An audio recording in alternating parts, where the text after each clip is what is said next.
Good evening and welcome to the Pandemic Podcast. In this episode,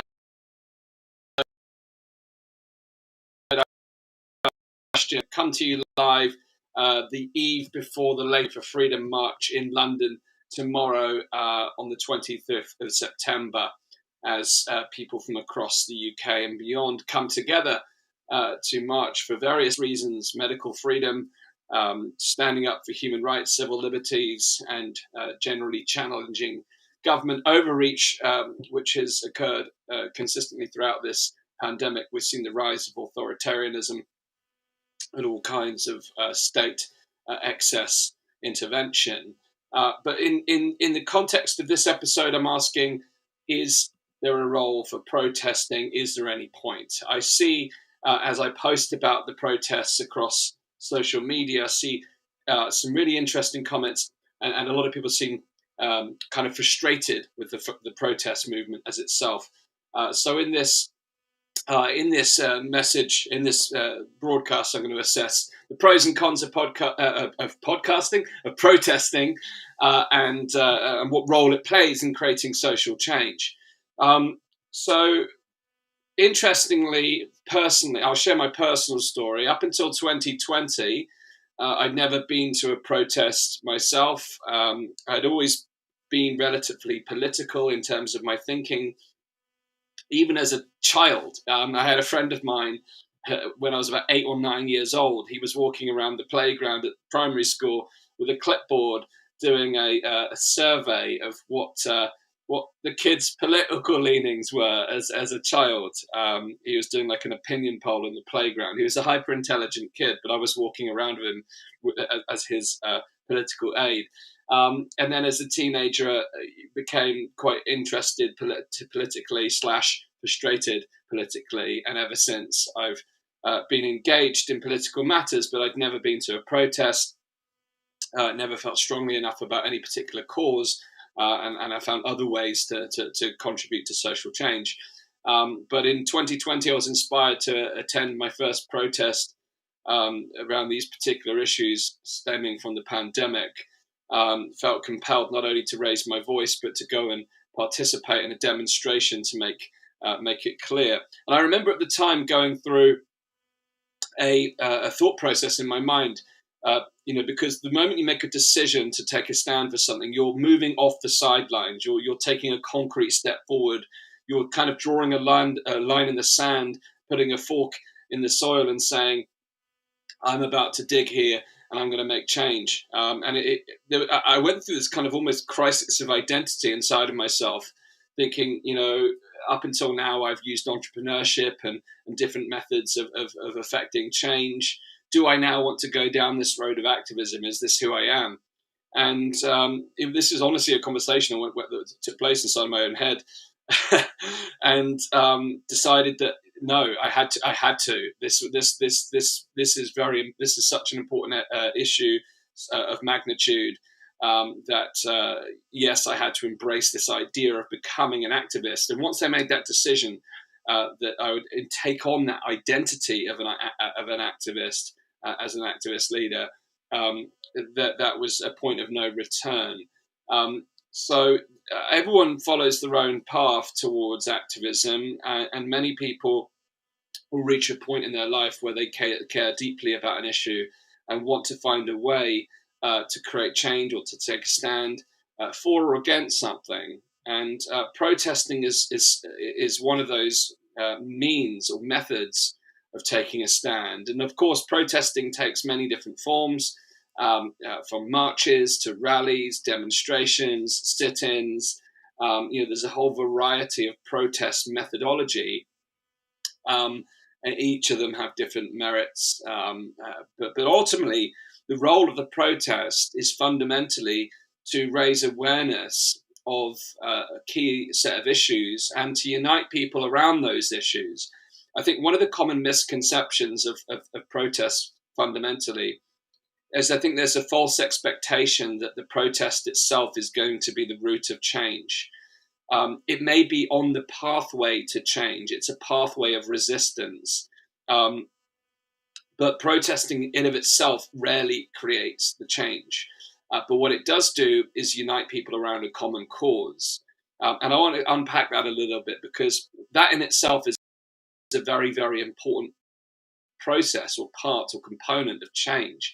Now, to create political change or social change, there is a whole variety of things that need to happen, and successful movements have a number of things in common, which I'll talk about through this episode. Because since I made that decision to quote unquote become an activist, or to take on the identity of an activist and to stand up for our rights, our liberties, for democracy, irrespective of the challenges that the virus presents in this instance. When I made that decision, like many areas of my life, when I become deeply curious or passionate about, I want to understand everything about it. In fact, my background into to what became the Pandemic podcast was initially a set of questions that I asked because what I was seeing didn't make sense, and I wanted to understand it all. I apply the same thing, whether it's my own health, my fitness, my business. I want to understand all the different things that can contribute to being effective. And activism was no different. So since around the summer 2020 last year, I've been reading about social movements, political movements, campaigns for change, protesting, etc. And what is it that makes the difference? What is it that makes a successful movement, in order to understand how I can contribute to change in my own way and how I can become a leader in change? And there was really 5 things I identified that makes a successful movement. Number 1 is having a clear shared purpose, a clear rally call around that purpose in terms of a clear direction with clear objectives. A successful movement actually is not usually entirely based around the things that one stands against, more so what one stands for, and a compelling vision for tomorrow. And I think one of the challenges that this particular movement has had is it spent a lot of time resisting and standing against things such as lockdowns or medical mandates, etc. But in order to really create change and to create wide sweeping change, people need to feel a sense of solidarity towards something that we're moving towards, that we're moving towards a better world. And that can take time to really develop that vision. But I feel like within the context of this particular movement, as people are coming together, that's starting to form. Where I think there is a clear alignment across this particular movement is the second component, which is common values. And even just this podcast alone, I think there's a number of people that have been with me since the beginning, since I started broadcasting back in October last year, or just before October last year. And I think what brings people together is not just the subject matter and that shared purpose, but a common set of values. In my case, I believe that freedom is a high value, love, compassion, unity. All of these values that I try to bring to the content, but also to the movement. I think within this protest movement, what you'll find when you go to a protest is that you will connect with people who see the world. We have different interests and perspectives, but we have a common set of values that brings us together. The third component of a successful movement is strategic planning. And again, this comes to the point that the protesting alone is not the vehicle for change. It's a contributory factor, but there may be other different methods that actually lead to political engagement that eventually lead to the change you want to see. Because ultimately, right now, in the context of the pandemic response, whether it's, like I said, lockdowns, medical mandates, the medical interventions themselves and the issues surrounding those, underpinning all of that is political policy. And then, of course, underpinning political policy in this instance, in my belief, is government overreach and excess state intervention.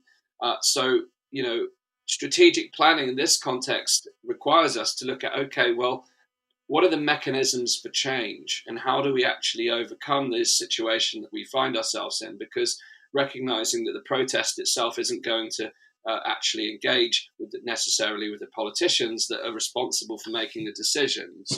And ultimately, what you want to reach within a peaceful movement is the ability to actually affect political policy change. Now, movements across the world obviously take different forms. When you look at some of the movements that have taken on even more compelling, more grand challenges, such as overthrowing dictators, where there's oppressive regimes within countries, and was, for us in the United Kingdom, this is probably one of the most oppressive regimes we've been operating under for a long time. However, out of respect for those countries that have lived in it's a very different story. So in those contexts, people overthrow the actual government or the regime itself. And there certainly are some people within this movement who would like to see that happen here. But in those instances as well, it's really important when you think about strategic planning is what comes next. And that falls back into the vision for tomorrow. If you are going to seek to create political change, maybe on a policy level or even on a governmental level, what do you want to see replace it? What do you want to see change? Because in many ways, you can kind of compare this to habit. It sounds peculiar, but compare it to habit formation. If someone has a habit for smoking, for instance, often they will fail to overcome smoking until they replace it with something else. So in the context of politics, we need to replace the policy that currently exists with a new policy, or the regime itself with a new regime. And where movements become very successful is where they actually have that extra step. They have the policy available. They've got a solution, or they've got a replacement regime ready to go. So strategic planning, having a clear direction about the mechanism of change, a grand strategy, the series of campaigns you're going to deploy, the different tactics and methods of operation, and the different methods of action to effect change are required. And protesting can be a small part of that, or a big part of that, but ultimately it's not. Protesting itself is not the entirety. The fourth thing that makes a successful movement is usually a decentralized structure, and by that, it's not led by usually a single individual. That's obviously a very risky within a counterculture movement where if you've only got a single leader or a handful of leaders challenging the situation, all of it takes, as we've seen through the pandemic, is a smear campaign or someone being jailed or worse to destabilize the movement. So a decentralized structure, which is networked across different organizations and groups to come together with a shared purpose, creates a real change. And you'll see that within political movement. It becomes like a movement of movements.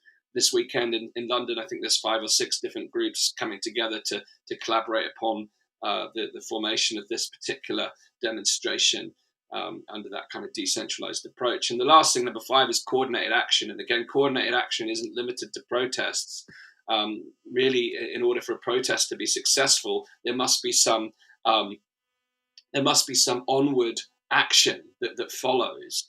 The idea would be if someone has the courage to go to a protest for the first time, perhaps then they'll go and contact their MP, write a letter or arrange a meeting. There must be some sort of further action or a public act, an act of non-compliance that may follow, or a separate series of actions that follow the protest. So coordinated action is really key. And for a protest movement to be successful, where there is multiple groups, it's really important that they come together to unify around a vision, objectives, messaging, and tactics in order to really solidify the movement. So to bring this back in the context, is there any point in protesting? What protesting does in this instance is it brings people together. And people get kind of caught up into the different the methods of protest, and whether if you go on a march, whether you should go past these buildings or you should go on this route. Ultimately, it really doesn't actually matter. It does. I'm not diminishing. If you're making a political statement and there's an iconic building that's of relevance, or there's a power structure, namely Downing Street, or if you're protesting against the pharmaceutical industry, then perhaps going past those iconic buildings or landmarks that are relevant to the cause is important. Yes, it does have a symbolic relevance. But really, when we strip that away, strip it back to its essence, the real purpose of a protest is to signify to the target of that protest, the recipient, i.e. the government in this case, that there is a cohort, a large cohort of people who are dissatisfied, disenfranchised, frustrated, angry, upset with the current status quo with regards to the particular cause that the protest is focused upon. And as that movement grows and that protest movement grows and more people unite together in unison, in a march, in a demonstration, in a public assembly, in a sit-in, however, whatever format the protest takes, it sends a clear message to the policymakers that the citizens are not happy. And ultimately, political power rests on the shoulders of the public that support the system. And it's important to remember that it is the public that give the power to the politicians. So the protest is a very important way to show the governments and the politicians that they may not have the support of the people in the first instance. But also, it raises the key issues that the public are deeply concerned by. So it's number one, it's a really powerful way of sending a message to the government. But more importantly than that, I believe, is that it unifies people together around that shared purpose and common set of values to make people realize that they're not alone. Because one of the biggest challenges within a social movement is that when people are isolated in their own areas, their friendships and their family groups may not see eye to eye on certain issues. And, certainly with this pandemic, there's lots of people in my network, my friends and family, who don't see the world that I do. But nonetheless, when you come to a protest march, you surround yourself with like-minded people and you recognize that you're not alone. There's that sense of solidarity. And that solidarity brings courage and confidence that you are not alone. And in doing that, it usually leads to further action. It will usually lead to that individual finding the confidence within to move forward. So again, that's not going to move the needle. It's not going to change the policy. But what it does is it solidifies an expansion of the movement. And then the next piece really is, if there's a large scale march or demonstration in a particular area, you then expand the message. You send a message to not just the politicians, but the public around you. And that's where it does get interesting around if you are going to do a march or a rally. You want to be visible, but you also want to be creating a situation that is amenable to the public. The more disruptive forms of protest, yes, might get attention. They might get covered in the media. But if you knock off the public in the main, then you're not really building support. The idea of a protest, in my view, is to build support within communities. And to do that, in my view, you have to have a very uplifting, peaceful vibe, which again really reinforces the point of the power of non-violent movements, because studies have been done on violent versus non-violent movements. Non-violent movements tend to be more successful by an order of magnitude, mainly because they are less restrictive. Many people wouldn't want to be involved in a violent contingent, whereas a peaceful, non-violent process can involve families, people from all ages. And the protests I've been involved with, I've seen little children all the way through to the elder members of society, which is deeply more inclusive. So protests are about sending a message to politicians. They're about garnering public support, and ultimately they're about helping people to find the courage within themselves to take further action. And studies have shown that those that become politically active through protest will typically remain active for a lifetime. It's a form of political engagement. So there'll be further issues that people will care about that they'll be more inclined to take on. And ultimately, if you think about that as a social good, society can only benefit from people being politically active and engaged and willing to stand up and for their rights and their freedoms and the various issues that they care about. So is there any point to protesting? Well, it depends what your goal is. If your belief is that the protest is going to change the policy that you're standing up against, realistically, it's highly unlikely. But over time, it amounts to consistent resistance and pressure upon governments to actually pay attention and make a change. And the bigger that the protest movement becomes, and the more frequent it becomes, the more people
Fascinating. Talking about protesting and the social media blocks me. That's fascinating, isn't it?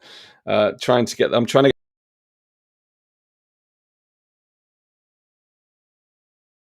I think my sound is talking about protesting, and all of the channels go down. That's very interesting. Um, I'm unable to access my webcam now. Okay, what's going on? I think you can still hear me. I can see in the chat, but I can't get my camera working now. Interesting subject to get such a freeze mid broadcast. This is the world we live in.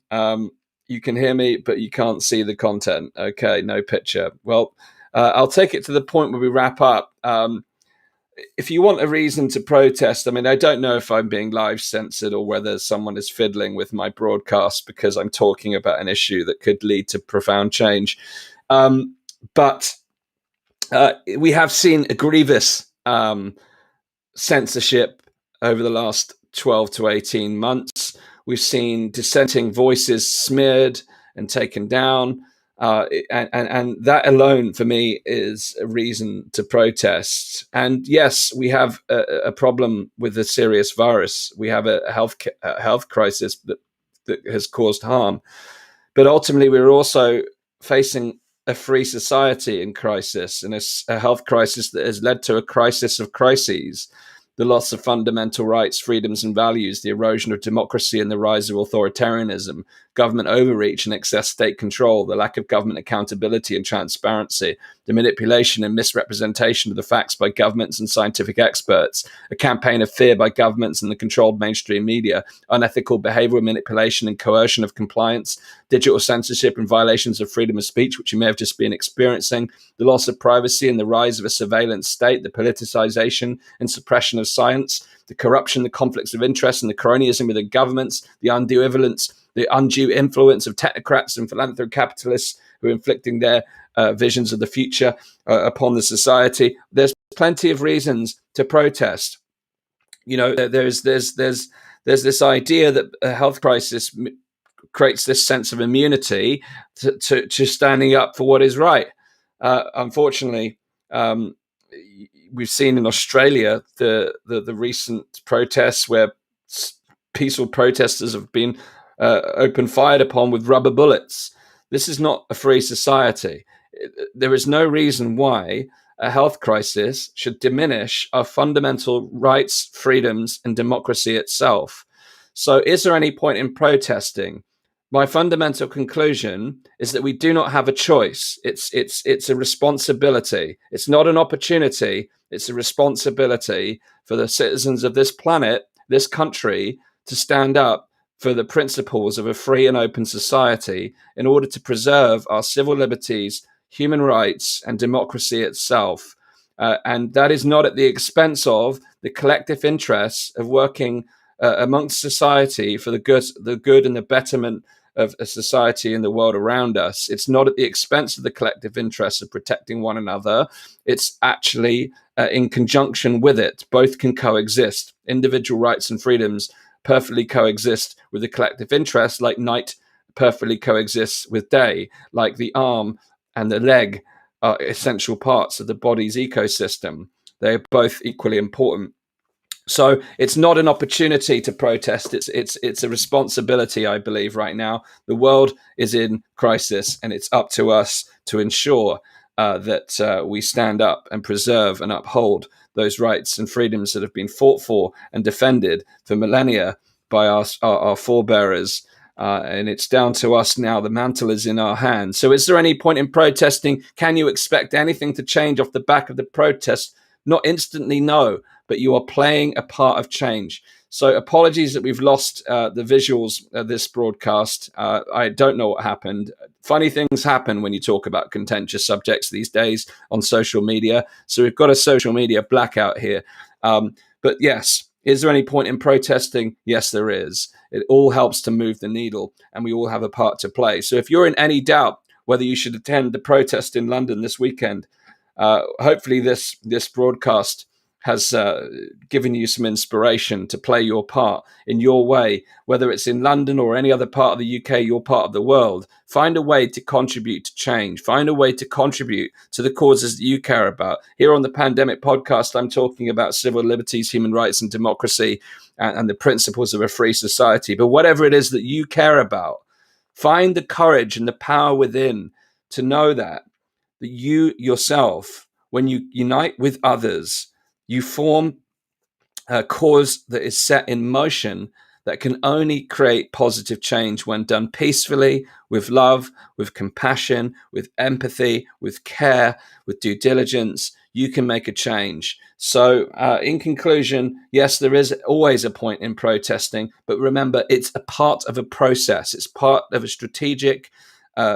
endeavor in order to influence policy or to create social change. But it's not the whole thing. It's not the whole piece. It's really important to recognize that it's part of the change, not all of the change, and that other action is required. But ultimately, long term, it creates political engagement where people will take repeated action. And when people can see hundreds of thousands of people uniting around a particular issue, it sends a clear message not only to decision makers, but to the public at large. So I hope to see many of you in London tomorrow. I'll be there with the Pandemic Podcast, reporting on the demonstration, taking part myself in central London.